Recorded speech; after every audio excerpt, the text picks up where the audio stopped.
में शर्मिला और पूर्वी नाम की दो देवरानी जेठानी रहती थी। शर्मिला का पति एक फैक्ट्री में छोटी मोटी नौकरी करता था, जबकि देवरानी पूर्वी के पति का खुद का कपड़ों का व्यापार था, जिस कारण देवरानी को खुद पर बड़ा घमंड था। साथ ही उसे अपनी अमीरी का भी घमंड था। गाड़ी में घूमना, बड़े घर में रहना, ये सब उसके शौक थे, जिस पर वो बड़ा इतराती थी। उसे गरीब लोग बिल्कुल भी पसंद नहीं थे। उसकी जेठानी शर्मिला गरीब घर की बहू थी और उसका पति भी कुछ खास नहीं कमाता था, जिस कारण उसकी जिंदगी गरीबी में कट रही थी। लेकिन अमीर देवरानी को अपनी गरीब जेठानी बिल्कुल भी पसंद नहीं थी, लेकिन वो अपनी देवरानी के घर के कामों में बहुत मदद करती थी।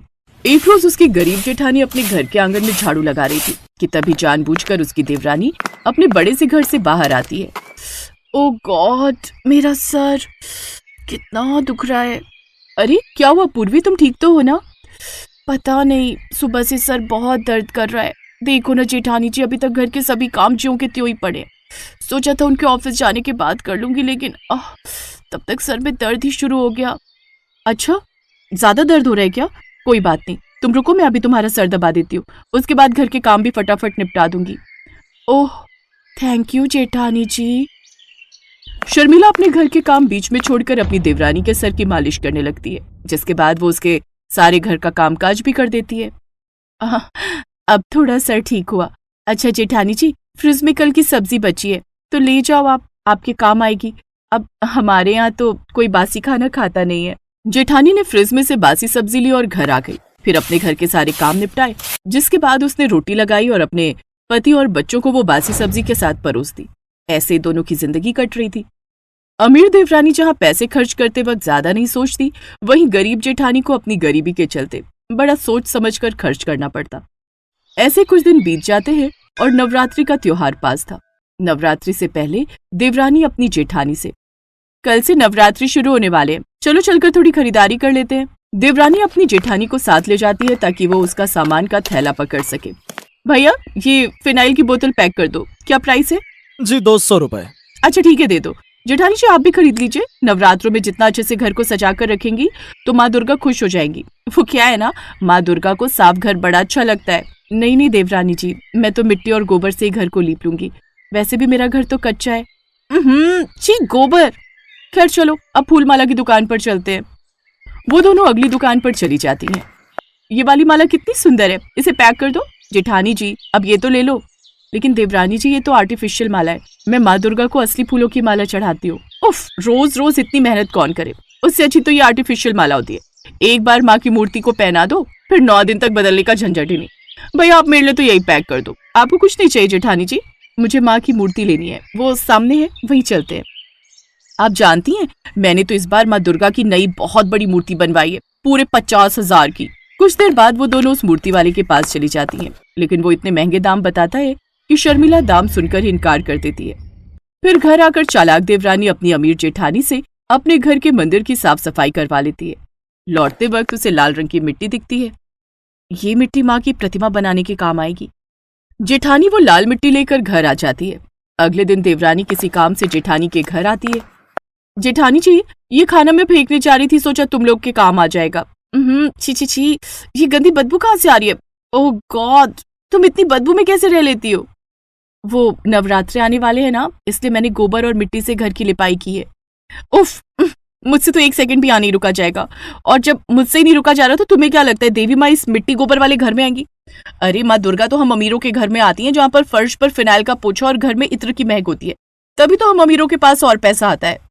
ये तुमने ठीक कहा, लेकिन हम गरीबों के बस में जितना होगा हम वैसे ही माँ के नवरात्रि मनाते हैं, और बाकी तो सब श्रद्धा की बात होती है। हाँ ठीक भी है, वैसे भी इन सब में पैसा खर्चा होता है, जो तुम गरीबों के बस की बात नहीं। देवरानी 2 बातें सुनाकर वहां से चली जाती है। अगले दिन से नवरात्रि शुरू हो जाती है। अर्जुन ये देखो, माँ की इतनी बड़ी मूर्ति तो पूरे गांव में किसी के यहाँ नहीं होगी, ऊपर से इतनी महंगी भी। और ये रंगोली देख रहे हो, मैंने ऑनलाइन ऑर्डर की है। अब हाथों से रंगोली बनाकर कौन अपने हाथ गंदे करे, इससे तो बस ये स्टिकर हटाओ और चिपका दो।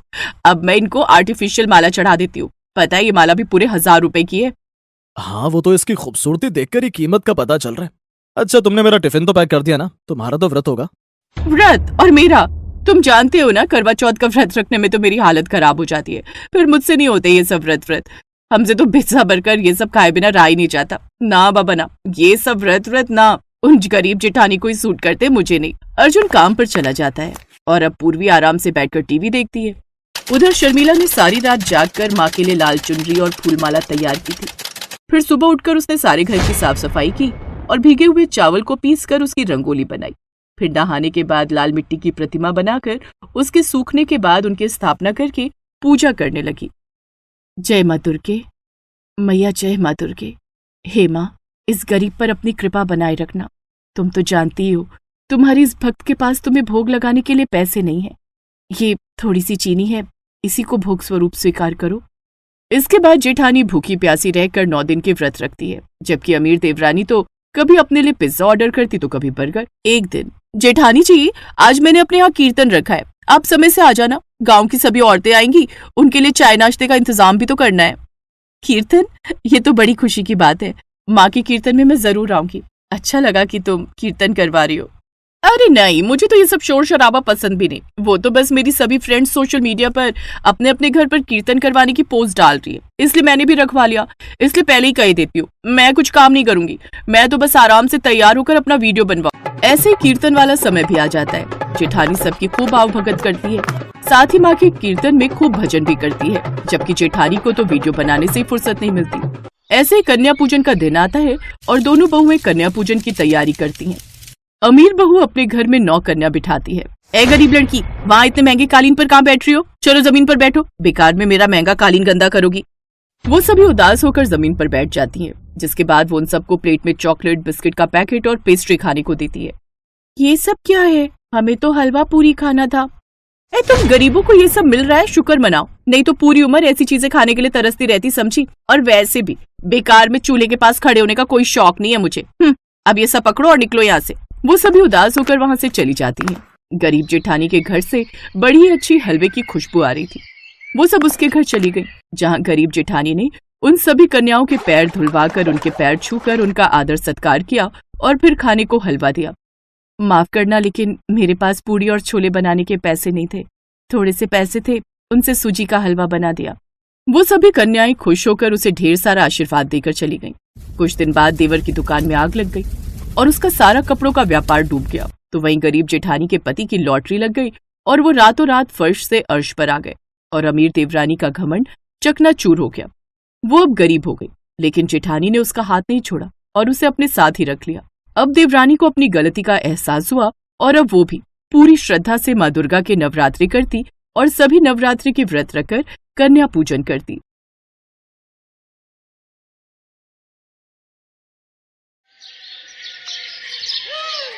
भैया, 1 किलो कोटू, 1 किलो सिंघाड़ा आटा, सेंधा नमक, व्रत के चावल, साबूदाना 2 किलो ही कर दो। और ये चिप्स व्रत के हैं क्या? हाँ बहन जी, ये आगे सारा माल व्रत के लिए ही है। तो ये व्रत की नमकीन, चिप्स, पापड़ ये सब भी 5-5 पैकेट कर ही दो। अरे गायत्री, तू कुछ खरीद नहीं रही? तूने भी तो नवरात्रि व्रत रखे है ना? नहीं भाभी, व्रत में ये और मैं इतना कुछ नहीं खा पाते हैं। बस थोड़े से आलू ले लूंगी, वही उबाल लूंगी। अच्छा चल ठीक है भैया, ये सामान पैक कर दो और ये आपके पैसे। गायत्री, ये 2 थैले तू उठा लेगी क्या?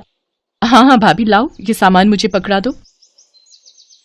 बस त्योहार आने की देर है, पर्स खुल ही जाता है। मैंने तो तुम्हारे जेठ जी से कल ही 20,000 रुपए अलग ले लिए थे कि नवरात्रि पूजन के लिए काम आएंगे। कन्या पूजन में बांटने के लिए सामान भी तो लेना है। गायत्री, एक काम कर, जरा वो सामने बर्तन की दुकान पर चलते हैं। सोच रही हूँ कन्याओं को स्टील की डिबिया बांट दूंगी। भैया, ये 1 दर्जन डिब्बी का सेट दे दो। गायत्री, तू कुछ खरीदेगी कन्याओं को देने के लिए? नहीं भाभी, अभी नहीं, आप खरीद लो। अच्छा चल, मेरी तो नवरात्रि की शॉपिंग हो गई। ले पकड़ ये थैले। रिक्शा भी नहीं मिल रहा है, जरा देख वहां रिक्शा कोई नजर आता है तो। मैं तो बहुत थक गई हूँ। सुधा और गायत्री दोनों देवरानी जेठानी थी। सुधा गायत्री की जेठानी थी। उसके पति महेश की कपड़े की दुकान थी, पैसा भी अच्छा खासा था, काफी अमीर थी सुधा। इसके विपरीत गायत्री का पति रमेश किराए का ऑटो चलाता था और गायत्री घरों में सफाई बर्तन का काम करती थी। गायत्री और रमेश दोनों मिलकर ही घर का खर्चा चलाते थे। सुधा गायत्री का बहुत फायदा उठाती थी। गायत्री सुबह शाम घरों में काम करती तो दोपहर के समय सुधा अपने साथ काम पर लगा लेती। वो बेचारी जेठानी को मना भी नहीं कर सकती थी। दोनों के घर पास थे, इसीलिए सुधा अक्सर गायत्री को काम के बहाने बुला लेती थी। बात सुन गायत्री, ये थैले तो वहां रख दे और फ्रिज में कल के राजमा पड़े हैं, तू निकाल ले, लेती जा, बच्चे खा लेंगे। साथ में चावल उबाल लियो। और सुन, दोनों कमरों की बेडशीट भी बदलनी है, वो भी बदल दे। तकिए की कवर नए चढ़ा दे, मैं पलंग पर ही निकाल कर रखाई हूँ। इतने दिन से काम में ही लगी रहती हूँ, इसलिए हाथ ही नहीं पड़ रहा। अब मैं तुझे अपने घर में सफाई बर्तन के काम पर तो रख नहीं सकती, नहीं तो मोहल्ले वाले क्या कहेंगे कि मैंने अपनी देवरानी को काम पर रख लिया। इसलिए मुझे भी दूसरी काम वालियों को काम पर रखना पड़ता है, वरना मैं तो तुझे अच्छी पगार दे देती। अरे मैं तो भूल ही गई, बच्चे स्कूल से आने वाले होंगे। सुन, फ्रिज में अनार पड़े हैं, वो छील दे। बच्चे जूस मांग रहे थे, उन्हें निकाल कर दे दूंगी। कुछ दिन बाद नवरात्रि शुरू हो गए। सुधा और गायत्री दोनों ने अपने अपने घर में नौ दुर्गा पूजा शुरू की। गायत्री अपने सामर्थ्य के अनुसार माँ दुर्गा को प्रसाद का भोग लगाती और इस प्रसाद को ग्रहण कर लेती। उधर सुधा रोजाना ही ढेरों व्रत के पकवान बनाती। गायत्री अपने और रमेश के लिए व्रत का थोड़ा बहुत कुछ खाने का बनाती और वही माँ दुर्गा को भोग लगाकर वे दोनों खुद खा लेते। सुनो, मैं सोच रही थी कि कल तुम जब शाम को आओगे थोड़ा कन्या पूजन का सामान खरीद लाना। ठीक है गायत्री, मैं लेता आऊंगा। अगले दिन रमेश ने जो पैसे कमाए उसमें से उसने ऑटो के किराए के पैसे दे दिए। बाकी उसके पास जो कुछ पैसे बचे थे उनसे उसने सामान खरीदा और पिछली सीट पर थैली रखकर ऑटो में घर आने लगा। तभी दो लड़के उसके पास आए और बोले, भैया हमें थोड़ी दूर तक छोड़ दोगे? रात हो गई है, यहाँ कोई ऑटो वाला दिखाई नहीं दे रहा है। अब हाँ, मैं तो इसी रास्ते से घर जा रहा हूँ, आप दोनों बैठ जाओ, मैं छोड़ दूंगा। रमेश ने दोनों लड़कों को ऑटो में बिठा लिया। कुछ दूर जाकर वो दोनों लड़के उतर गए। रमेश घर आ गया, पर जैसे ही उसने सीट पर देखा तो उसके सामान की थैली गायब थी। रमेश समझ गया कि जो लड़के आखिर में उसकी सीट पर बैठे थे उन दोनों ने ही वो सामान उठा लिया। रमेश अब कुछ नहीं कर सकता था। गायत्री भी परेशान हो गई कि अगले दिन कन्या पूजन के लिए सामान कैसे खरीदेंगे। गायत्री के पास थोड़े और पैसे रखे थे, वो उन्हीं कुछ पैसों को मिलाकर कन्या पूजन का प्रसाद बनाने का सामान ले आई। अगले दिन गायत्री ने प्रसाद बनाया और माँ दुर्गा को भोग लगाकर कन्याओं को बुलाने के लिए जैसे ही बाहर गई तभी उसकी जेठानी सुधा ने उसे आवाज लगाई, अरे गायत्री, जरा मेरी मदद कर दे, कंजके आ गई हैं, मैं बैठा लूं, उसके बाद तूने ले जाना। ठीक है भाभी, मैं आती हूँ। गायत्री सुधा के घर उसकी मदद के लिए चली जाती है। सुनो जी, 9 कन्याओं से ऊपर एक भी कन्या मत बुलाना, बाकी सबको वापस भेज दो। चलो बच्चों, जाओ, 9 कन्याएं पूरी हो गई हैं। वैसे भी 12 डिब्बियां लाई थी, 9 बांट दूंगी, 3 डिब्बी घर में रख लूंगी। अरे गायत्री, तेरे दोनों बच्चों के लिए तो कंजक बची ही नहीं। कोई बात नहीं भाभी, मैंने घर में भी प्रसाद बनाया हुआ है, यहाँ कंजकों को पूरा हो गया, ये बहुत अच्छी बात है। अच्छा, मैं बच्चों को ले जाऊं? ये भी इंतजार कर रहे होंगे, इन्हें भी काम पर जाना है। ये सारी कन्याएं ले जाएगी? इतना प्रसाद भी बनाया है तूने? कोई नहीं भाभी, माँ दुर्गा के आशीर्वाद से जितना बनाया है उतना पूरा हो जाएगा, पर कन्याओं का खाली हाथ लौटना सही नहीं। घर में आई कन्याओं को भले ही थोड़ा प्रसाद दे दो, पर उन्हें ऐसे नहीं मोड़ सकती। चल तेरी मर्जी, तेरे जेठ जी बुला रहे, मैं उन्हें प्रसाद दे दूं। चलो बच्चों, अब तुम मेरे घर चलो। चलो बच्चों, अब तुम मेरे घर चलो। सोनू, राधिका, सब बच्चों को घर के अंदर लेकर चलो। गायत्री, इतना प्रसाद पूरा हो जाएगा, कन्याएं बहुत सारी आ गई हैं। माँ दुर्गा की इच्छा होगी तो जरूर पूरा होगा। सोनू, राधिका, बच्चों से जयकारा बुलवाओ। गायत्री के दोनों बच्चे सोनू और राधिका माँ दुर्गा के नाम का जयकारा लगाते हैं। गायत्री और रमेश भी बच्चों के साथ माँ दुर्गा के नाम का जयकारा लगाते हैं। जयकारा शेरा वालिदा, बोल साचे दरबार की जय। जयकारा शेरा वालिदा, बोल साचे दरबार की जय।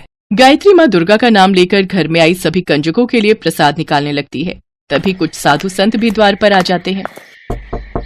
बेटी, दुर्गा अष्टमी का दिन है, साधु बाबा को माँ दुर्गा का प्रसाद दो।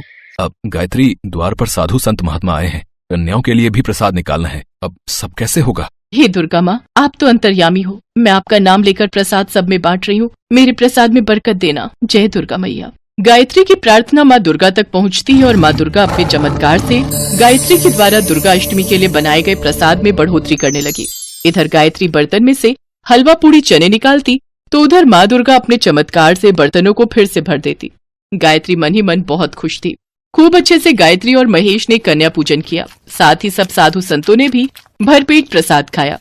सभी भोजन से तृप्त होकर गायत्री के परिवार को आशीर्वाद देकर खुशी खुशी गए। हे दुर्गा माँ, मैं जानती हूँ ये सब आपके ही आशीर्वाद का फल है। आपके चमत्कार से मेरे बर्तन खाली ही नहीं हुए, प्रसाद से भरे रहे। सुनो जी, माँ दुर्गा की शक्ति अपार है, देखो बर्तनों में अभी भी प्रसाद बाकी है। हाँ गायत्री, तुम ठीक कह रही हो, आज माँ दुर्गा ने कोई चमत्कार जरूर किया है, तभी थोड़ा सा प्रसाद इतना ज्यादा हो गया। सुनो, तुम और बच्चे मिलकर प्रसाद खाओ, तब तक मैं भाभी को भी थोड़ा प्रसाद देकर आती हूँ। गायत्री टिफिन भरकर प्रसाद जब सुधा के घर ले गई तो सुधा प्रसाद देखकर हैरान रह गई। गायत्री, तेरा थोड़ा सा प्रसाद इतना हो गया कि तू मुझे भी देने आ गई, ये तो बहुत चौंकाने वाली बात है। मैंने तो इतना ढेर सारा प्रसाद बनाया, फिर भी हम घर के लोगों को ही पूरा नहीं पड़ा। कुछ लोग प्रसाद मांगने आए तो मैंने उन्हें खाली हाथ ही लौटा दिया। तेरा थोड़ा सा प्रसाद कैसे पूरा हो गया? हाँ भाभी, सब माँ दुर्गा की कृपा से ही हुआ है। अच्छा मैं चलती हूँ, आप सब ये प्रसाद खा लेना। गायत्री सुधा को प्रसाद देकर घर लौट आती है। उस दिन माँ दुर्गा के चमत्कार से सचमुच गायत्री के घर के भंडार भर गए। धीरे धीरे रमेश के काम में भी वृद्धि हुई और अब उनकी आर्थिक स्थिति में भी सुधार हो गया। इन सब के पीछे एक ही वजह थी और वो ये कि गायत्री ने निस्वार्थ भावना से सच्चे मन से नवरात्रि व्रत किए और दुर्गा अष्टमी की पूजा की। भगवान